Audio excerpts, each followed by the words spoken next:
ಬೆಳಗಾವಿ ಅಧಿವೇಶನದಲ್ಲಿ ದ್ವೇಷ ಭಾಷಣ ವಿಧೇಯಕ ವಿಧಾನಸಭೆಯಲ್ಲಿ ಅಂಗೀಕಾರ. ಸ್ಪೀಕರ್ ನಡೆಗೆ ವಿಪಕ್ಷಗಳ ಆಕ್ರೋಶ. ಪರಿಷತ್ನಲ್ಲಿ ಮಸೂದೆ ಸೋಲಿಸೋಕೆ ಪ್ರಯತ್ನ. ದ್ವೇಷ ಭಾಷಣಕ್ಕೆ ಕಾನೂನನ್ನ ತಂದ್ರೆ ಬಿಜೆಪಿಗೆ ಯಾಕೆ ಸಿಟ್ಟು ಎಂದ ಕಾಂಗ್ರೆಸ್ಸಿಗರು. ದೇಶದ ಅತಿ ಹಿರಿಯ ಶಾಸಕ ಕಾಂಗ್ರೆಸ್ ನಾಯಕ ಶಾಮನೂರು ಶಿವಶಂಕರಪ್ಪ ನಿಧನ. ಪಕ್ಷಾತೀತವಾಗಿ ಕಂಬನಿ ಮಿಡಿದ ನಾಯಕರು. ಬಡತನದಲ್ಲೇ ಬೆಳೆದ ಶಾಮನೂರು ಕಟ್ಟಿದ ಪರಂಪರೆಯನ್ನೇ ರೋಚಕ.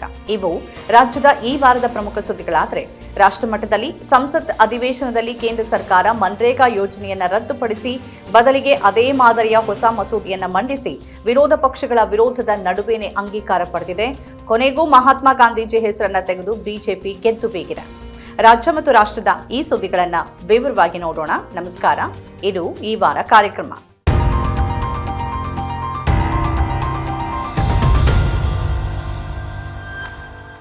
ರಾಜ್ಯದಲ್ಲಿ ದ್ವೇಷ ಭಾಷಣಗಳಿಗೆ ಕಡಿವಾಣ ಹಾಕೋಕೆ ರಾಜ್ಯ ಸರ್ಕಾರ ಗುರುವಾರ ಕರ್ನಾಟಕ ದ್ವೇಷ ಭಾಷಣ ಮತ್ತು ದ್ವೇಷಾಪರಾಧಗಳ ಪ್ರತಿಬಂಧಕ ವಿಧೇಯಕ 2025 ವಿಧಾನಸಭೆಯಲ್ಲಿ ಅಂಗೀಕರಿಸಿದೆ. ಕಳೆದ ಬುಧವಾರ ಸದನದಲ್ಲಿ ಗೃಹ ಸಚಿವ ಡಾ ಜಿ ಪರಮೇಶ್ವರ್ ಅವರು ದ್ವೇಷ ಭಾಷಣ ಪ್ರತಿಬಂಧಕ ಮಸೂದೆಯನ್ನ ವಿಧಾನಸಭೆಯಲ್ಲಿ ಮಂಡಿಸಿದ್ರು. ಚರ್ಚೆ ಬಳಿಕ ವಿರೋಧ ಪಕ್ಷಗಳ ತೀವ್ರ ವಿರೋಧದ ನಡುವೆನೇ ಗುರುವಾರ ಮಸೂದೆಯನ್ನ ಅಂಗೀಕರಿಸಲಾಗಿದೆ. ದ್ವೇಷ ಭಾಷಣ ತಡೆಯುವ ದೇಶದ ಮೊದಲ ಕಾನೂನು ಇದಾಗಿದ್ದು, ಈ ಮಸೂದೆ 1 ಲಕ್ಷ ರೂಪಾಯಿಗಳವರೆಗೆ ದಂಡ ಮತ್ತು ಗರಿಷ್ಠ 10 ವರ್ಷಗಳವರೆಗೆ ಜೈಲು ಶಿಕ್ಷೆಗೆ ಅವಕಾಶವನ್ನ ಕೊಡುತ್ತೆ. ಈ ಮಸೂದೆಯನ್ನ ಡಿಸೆಂಬರ್ 4ನೇ ತಾರೀಕು ರಾಜ್ಯ ಸಚಿವ ಸಂಪುಟ ಸಭೆಯಲ್ಲಿ ಅಂಗೀಕಾರ ಮಾಡಲಾಗಿತ್ತು. ಆದರೆ ಸರ್ಕಾರ ಮತ್ತು ಸ್ಪೀಕರ್ ನಡೆಗೆ ವಿಪಕ್ಷಗಳು ತೀವ್ರ ವಿರೋಧವನ್ನು ವ್ಯಕ್ತಪಡಿಸಿವೆ. ಸ್ಪೀಕರ್ ಏಕಪಕ್ಷೀಯವಾಗಿ ನಡ್ಕೊಂಡಿದ್ದಾರೆ, ತಾರತಮ್ಯ ಎಸಗಿದ್ದಾರೆ ಅಂತ ವಿಪಕ್ಷಗಳು ಆಕ್ಷೇಪಿಸಿ ಸಭಾತ್ಯಾಗ ಮಾಡಿದ್ವು. ಪರಿಷತ್ನಲ್ಲಿ ಮಸೂದೆಗೆ ಸೋಲಾಗುವಂತೆ ಮಾಡುವ ಪ್ರಯತ್ನಗಳು ನಡೀತಾ ಇದೆ. ವಿಧೇಯಕವನ್ನ ಸಂಸದೀಯ ಸಮಿತಿಗೆ ಕಳಿಸಬೇಕು. ವಿಧೇಯಕದ ಕುರಿತು ಹೆಚ್ಚು ಚರ್ಚೆ ಆಗಬೇಕು.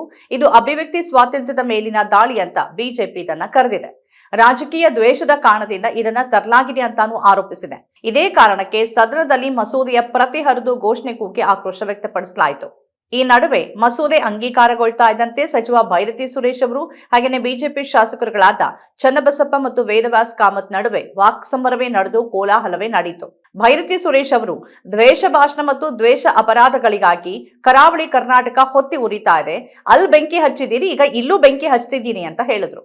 ಇದಕ್ಕೆ ತೀವ್ರ ಆಕ್ಷೇಪ ವ್ಯಕ್ತಪಡಿಸಿದ ಬಿಜೆಪಿ ಶಾಸಕರುಗಳು ಸದನದ ಬಾವಿಗಿಳಿದು ಪ್ರತಿಭಟನೆ ನಡೆಸಿದ್ರು ಮತ್ತು ಸಚಿವರು ಕ್ಷಮೆ ಕೇಳಬೇಕು ಅಂತ ಒತ್ತಾಯಿಸಿದ್ರು. ಪ್ರತಿಪಕ್ಷ ನಾಯಕ ಆರ್ ಅಶೋಕ್ ಅವರು ಮಸೂದೆ ಅಂಗೀಕಾರ ಆಗ್ತಾ ಇದ್ದಂತೆ ಬಿಲ್ನ ಪ್ರತಿಯನ್ನ ಹರಿದು ಬಿಸಾಡಿ ಆಕ್ರೋಶವನ್ನು ವ್ಯಕ್ತಪಡಿಸಿದ್ರು. ಇನ್ನು ಈ ಮಸೂದೆ ಏನ್ ಹೇಳುತ್ತೆ ಅನ್ನೋದನ್ನ ನಾವು ನೋಡೋದಾದ್ರೆ, ಉದ್ದೇಶಿತ ಮಸೂದೆ ದ್ವೇಷ ಭಾಷಣ ಪ್ರಸರಣೆ, ಪ್ರಕಟಣೆ, ಪ್ರಚಾರವನ್ನ ತಡೆಯುವ ಉದ್ದೇಶವನ್ನು ಹೊಂದಿದ್ದು, ಯಾವುದೇ ಪೂರ್ವಾಗ್ರಹ ಪೀಡಿತ ಹಿತಾಸಕ್ತಿಯನ್ನ ಪೂರೈಸೋಕೆ, ಜೀವಂತ ಅಥವಾ ಸತ್ತ ವ್ಯಕ್ತಿ ಅಥವಾ ವ್ಯಕ್ತಿಗಳ ಗುಂಪಿನ ವಿರುದ್ಧ ದ್ವೇಷ ಅಥವಾ ದ್ವೇಷದ ಭಾವನೆಗಳನ್ನು ಉಂಟು ಮಾಡುವ ಉದ್ದೇಶದಿಂದ ಮಾಡಿದ ಭಾಷಣ, ಪ್ರಕಟಿಸಿದ ಅಥವಾ ಪ್ರಸಾರ ಮಾಡಿದ ಯಾವುದೇ ಅಭಿವ್ಯಕ್ತಿಯನ್ನ ದ್ವೇಷ ಭಾಷಣ ಅಂತ ಈ ಮಸೂದೆಯಲ್ಲಿ ತಿಳಿಸಲಾಗಿದೆ. ಧರ್ಮ, ಜನಾಂಗ, ಜಾತಿ ಅಥವಾ ಸಮುದಾಯ, ಲಿಂಗ, ಲೈಂಗಿಕ ದೃಷ್ಟಿಕೋನ, ಜನ್ಮಸ್ಥಳ, ವಾಸಸ್ಥಳ, ಭಾಷೆ, ಅಂಗವೈಕಲ್ಯ ಅಥವಾ ಬುಡಕಟ್ಟು ಆಧಾರದ ಮೇಲೆ ಯಾವುದೇ ಪಕ್ಷಪಾತವನ್ನ ದ್ವೇಷ ಭಾಷಣ ಅಂತ ಇದರಲ್ಲಿ ವರ್ಗೀಕರಿಸಲಾಗಿದೆ.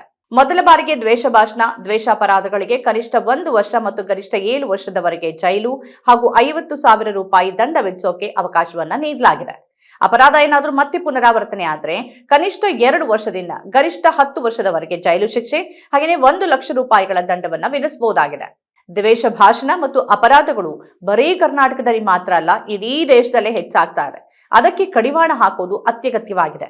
ಸುಪ್ರೀಂ ಕೋರ್ಟ್ನ ನಿರ್ದೇಶನಗಳ ಇದ್ದಾಗಿಯೂ ಇಂಥವಕ್ಕೆ ಇಲ್ಲಿ ತನಕ ಕಡಿವಾಣ ಬಿದ್ದಿಲ್ಲ.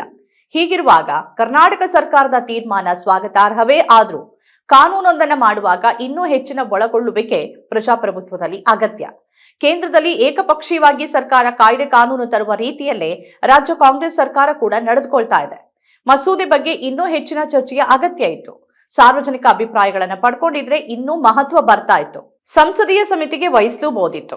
ಆದ್ರೆ ರಾಜ್ಯ ಸರ್ಕಾರ ಮತ್ತು ಕಾಂಗ್ರೆಸ್ಸಿಗರು ದ್ವೇಷಾಪರಾಧಗಳ ಬಗ್ಗೆ ಮಾತಾಡಿದ್ರೆ ಬಿಜೆಪಿಗೆ ಏನ್ ಸಮಸ್ಯೆ ಅನ್ನೋದೇ ಅರ್ಥ ಆಗ್ತಾ ಇಲ್ಲ. ಕುಂಬಳಕಾಯಿ ಕಳ್ಳ ಅಂದ್ರೆ ಹೆಗಲು ಮುಟ್ಟಿ ನೋಡ್ಕೊಳ್ಳೋದು ಅಂತಂದ್ರೆ ಇದೇನಾ? ಮಸೂದೆಯ ಭವಿಷ್ಯ ಏನಾಗುತ್ತೆ ಅನ್ನೋದನ್ನ ನಾವು ನೋಡ್ಬೇಕಿದೆ. ಪರಿಷತ್ನಲ್ಲಿ ಒಂದ್ ವೇಳೆ ಅಂಗೀಕಾರ ಸಿಕ್ಕರೂ ಕೂಡ ರಾಜ್ಯಪಾಲರು ಸುಲಭದಲ್ಲಿ ಮಸೂದೆಗೆ ಅಂಕಿತವನ್ನ ಹಾಕ್ತಾರ ಅನ್ನೋ ಅನುಮಾನ ಇಲ್ಲಿದ್ದೇ ಇದೆ.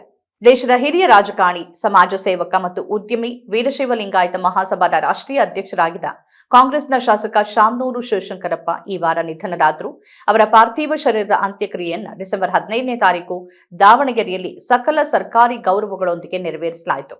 ಅವರ ನಿಧನಕ್ಕೆ ಮುಖ್ಯಮಂತ್ರಿಗಳು, ಉಪಮುಖ್ಯಮಂತ್ರಿಗಳು ಸೇರಿದಂತೆ ಹಲವು ಗಣ್ಯರು ಸಂತಾಪವನ್ನು ಸೂಚಿಸಿದರು. ಅಂತ್ಯಕ್ರಿಯೆಯಲ್ಲಿ ಸರ್ಕಾರ ಮತ್ತು ವಿಪಕ್ಷದ ಬಹುಪಾಲು ಮಂದಿ ಭಾಗಿಯಾಗಿದ್ರು. ವಿಪಕ್ಷದ ನಾಯಕರು ಕೂಡ ಅಗಲಿದ ನಾಯಕನಿಗೆ ಕಂಬನಿ ಮಿಡಿದ್ರು. ಶಾಮ್ನೂರು ರಾಜಕೀಯಕ್ಕೆ ಬಂದಿದ್ದು ತಡವಾಗಿ, ಆದರೆ ಆ ನಂತರ ಅವರದ್ದು ಏರುಗತಿಯ ಪ್ರಯಾಣವೇ. ಆದರೂ ಅವರನ್ನ ಅಜಾತ ಶತ್ರು ಅಂತಾನೆ ಕರೆಯಲಾಗ್ತಿತ್ತು. ಎಲ್ಲಾ ಪಕ್ಷಗಳ ನಾಯಕರ ಜೊತೆ ಉತ್ತಮ ಬಾಂಧವ್ಯ ಹೊಂದಿದ್ದ ಹೆಗ್ಗಳಿಕೆ ಶಾಮ್ನೂರು ಅವರದ್ದಾಗಿತ್ತು.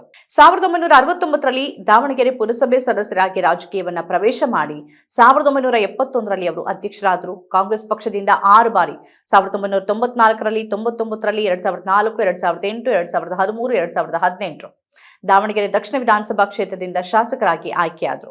1997ರಲ್ಲಿ ಸಂಸದರಾಗಿ ಲೋಕಸಭೆಗೆ ಪ್ರವೇಶ ಮಾಡಿದರು. ಕನ್ನಡ ಮತ್ತು ಸಂಸ್ಕೃತಿ ಸಚಿವರಾಗಿ, ವಸತಿ ಸಚಿವರಾಗಿ ಸೇವೆ ಸಲ್ಲಿಸಿದ್ರು. ಭಾರತದಲ್ಲೇ ಅತ್ಯಂತ ಹಿರಿಯ ಶಾಸಕರಲ್ಲಿ ಅವರು ಒಬ್ಬರಾಗಿದ್ರು. ಇನ್ನು ಶಾಮ್ನೂರು ಅವರ ಸಾಮಾಜಿಕ ಮತ್ತು ಶೈಕ್ಷಣಿಕ ಸಾಧನೆಗಳು ಕೂಡ ಹಲವು. ಅಕ್ಕಿ ವ್ಯಾಪಾರದಿಂದ ಆರಂಭಿಸಿ ಉದ್ಯಮಿಯಾದ ಅವರು ಸಕ್ಕರೆ ಕಾರ್ಖಾನೆಗಳು, ಆಸ್ಪತ್ರೆಗಳನ್ನು ಸ್ಥಾಪನೆ ಮಾಡಿದ್ರು. ಸಮಾಜ ಸೇವೆಯಲ್ಲಿ ಗುರುತಿಸಿಕೊಂಡ್ರು. ಶೈಕ್ಷಣಿಕ ಕ್ಷೇತ್ರದಲ್ಲಿ ಅಪಾರ ಕೊಡುಗೆಯನ್ನ ನೀಡಿದ್ರು. 1972ರಿಂದ ಬಾಪೂಜಿ ಎಜುಕೇಷನಲ್ ಅಸೋಸಿಯೇಷನ್ ಅಧ್ಯಕ್ಷರಾಗಿ ದಾವಣಗೆರೆಯನ್ನ ಶಿಕ್ಷಣ ನಗರವನ್ನಾಗಿ ರೂಪಿಸಿದ್ರು. ಶಾಲೆಗಳು, ಕಾಲೇಜುಗಳು, ವೈದ್ಯಕೀಯ ಮತ್ತು ಎಂಜಿನಿಯರಿಂಗ್ ಸಂಸ್ಥೆಗಳನ್ನು ಸ್ಥಾಪಿಸಿ ಹಲವು ವಿದ್ಯಾರ್ಥಿಗಳ ಭವಿಷ್ಯ ರೂಪಿಸಿದ್ರು. ಇದು ದಾವಣಗೆರೆಯ ಅಭಿವೃದ್ಧಿಗೆ ಮಹತ್ವದ ಕೊಡುಗೆ ನೀಡಿದ್ದಲ್ಲದೆ ಸಾವಿರಾರು ಮಂದಿಗೆ ಉದ್ಯೋಗವನ್ನು ಒದಗಿಸಿದ್ರು. ಇಷ್ಟಲ್ಲದೆ ಅಖಿಲ ಭಾರತ ವೀರಶೈವ ಲಿಂಗಾಯತ ಮಹಾಸಭಾದ ರಾಷ್ಟ್ರೀಯ ಅಧ್ಯಕ್ಷರಾಗಿ ಸೇವೆ ಸಲ್ಲಿಸಿ ಸಮುದಾಯವನ್ನು ಒಗ್ಗೂಡಿಸಿದ್ರು. ಧಾರ್ಮಿಕ ಪರಂಪರೆ ಉಳಿಸುವಲ್ಲಿ, ಗುರು ವಿರಕ್ತರನ್ನ ಒಂದುಗೂಡಿಸುವಲ್ಲಿ ನಿರಂತರವಾಗಿ ಶ್ರಮಿಸಿದ್ರು. ಅವರ ಅಂತ್ಯಕ್ರಿಯೆಯಲ್ಲಿ ಭಾಗಿಯಾಗಿದ್ದ ಜನಸ್ತೋಮ ಅವರು ಜೀವಿತಾವಧಿಯಲ್ಲಿ ಮಾಡಿದ ಕೆಲಸದ ಪ್ರತಿಫಲನದಂತಿತ್ತು. ಇನ್ನು ರಾಷ್ಟ್ರಮಟ್ಟದಲ್ಲಿ ಮಹಾತ್ಮ ಗಾಂಧೀಜಿ ಹೆಸರನ್ನ ತೆಗೆದುಹಾಕಿದ ಬಿಜೆಪಿ ಸರ್ಕಾರದ ವಿಬಿಜಿ ರಾಮ್ಜಿ ಮಸೂದೆಗೆ ಲೋಕಸಭೆಯಲ್ಲಿ ಒಪ್ಪಿಗೆ ದೊರೆತಿದೆ. 2 ದಶಕದ ಹಳೆಯ, ದೇಶದ ಜನರ ಮನಸ್ಸಲ್ಲಿ ವಿಶೇಷ ಸ್ಥಾನ ಪಡೆದಿದ್ದ ಮನ್ರೇಗಾ ಯೋಜನೆಯನ್ನು ಬದಲಿಸುವ ವಿಕಸಿತ ಭಾರತ ಉದ್ಯೋಗ ಖಾತ್ರಿ ಮತ್ತು ಜೀವನೋಪಾಯ ಮಿಷನ್ ಮಸೂದೆಗೆ ವಿಪಕ್ಷಗಳ ತೀವ್ರ ವಿರೋಧದ ನಡುವೆನೇ ಲೋಕಸಭೆಯಲ್ಲಿ ಅಂಗೀಕಾರ ಸಿಕ್ಕಿದೆ. ಮಸೂದೆಯನ್ನ ಜಂಟಿ ಸಂಸದೀಯ ಸಮಿತಿಗೆ ವಹಿಸಬೇಕು ಎನ್ನುವ ವಿಪಕ್ಷಗಳ ಬೇಡಿಕೆಗೆ ಯಾವುದೇ ಮನ್ನಣೆ ದೊರೆಯಲಿಲ್ಲ.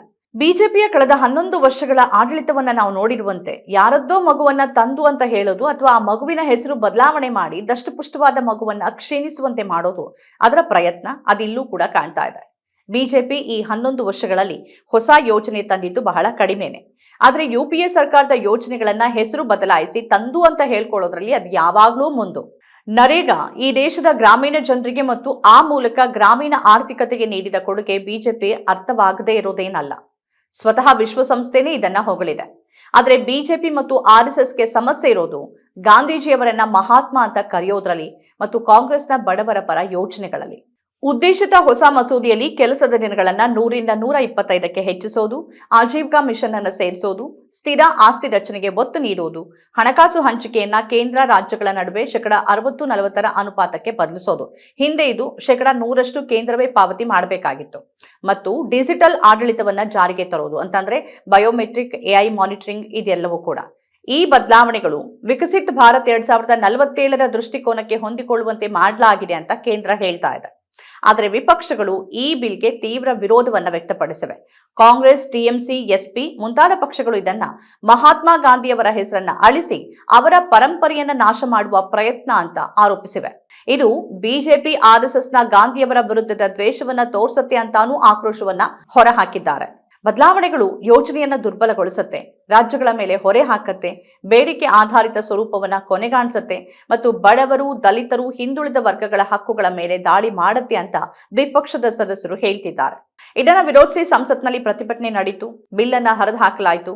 ಸಂಸತ್ನ ಹೊರಗೆ ಗಾಂಧಿ ಫೋಟೋವನ್ನ ಹಿಡಿದು ವಿಪಕ್ಷಗಳು ಪ್ರತಿಭಟನೆಯನ್ನ ಮಾಡಿದ್ವು. ಬಿಜೆಪಿ ಮತ್ತು ಮೋದಿ ಹಿಂದೆ ಮನ್ರೇಗಾ ಯೋಜನೆಯನ್ನ ವೈಫಲ್ಯದ ಸ್ಮಾರಕ ಅಂತ ಕರೆದಿದ್ರು. ಈಗ ಅದನ್ನ ತಮ್ಮ ಹೆಸರಲ್ಲಿ ಮರು ಬ್ರ್ಯಾಂಡ್ ಮಾಡಿ ಕ್ರೆಡಿಟ್ ಪಡೆಯೋಕ್ ಬಯಸೋದು ಯಾವ ರೀತಿಯ ಅಭಿವೃದ್ಧಿಯನ್ನೋ ತಿಳಿಯೋದಿಲ್ಲ. ಇದು ಬಹುಶಃ ಬಿಜೆಪಿಯ ಮಾಡೆಲ್ ಇರಬಹುದು.